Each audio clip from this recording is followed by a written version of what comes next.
The only thing Putin understands is force, Finnish President Alexander Stubb said in an interview with CNN. He is sure that negotiations between Ukraine and Russia are not possible at this moment. I've been involved in peace mediation over the years, and of course when you are mediating peace, it begins with dialogue, and after dialogue you start setting parameters. But I think the cold truth in this particular case is that the only way we can achieve peace is through the battlefield. Alexander Stubb, president of Finland, in an interview with CNN.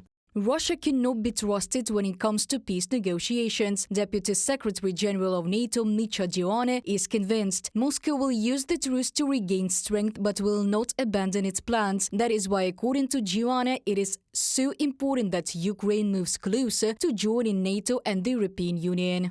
Even if the Russian authorities, eventually start talking about peace, it will not be about peace as such, but about a truce for rearmament and subsequent return. We neglected defense because we all believed that we were living in a more peaceful world. And now we cruelly wake up in a new reality. Mircea Joana, Deputy Secretary General of NATO, in an interview with LBC.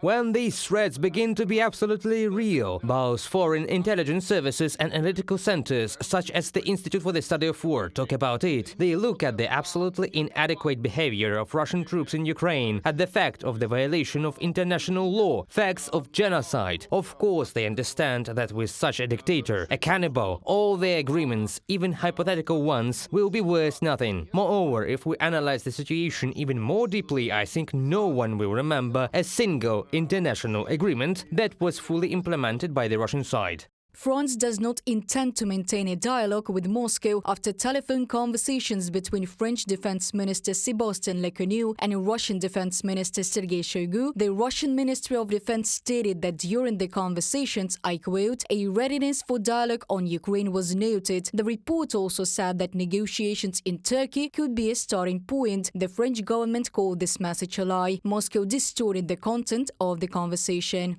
It is not in our interest today to hold discussions with Russian officials since the press releases and the reports they make are lies. Stéphane Séjourné, Minister for Foreign Affairs of France, in an interview with RFI and France 24. Putin cannot be trusted, the president of Ukraine is sure. In an interview with Bild, Volodymyr Zelensky commented on Donald Trump's initiative regarding the plan to end Russia's war against Ukraine. If we are talking about the fact that we simply have to give up our territories, then this is a very primitive idea, he noted.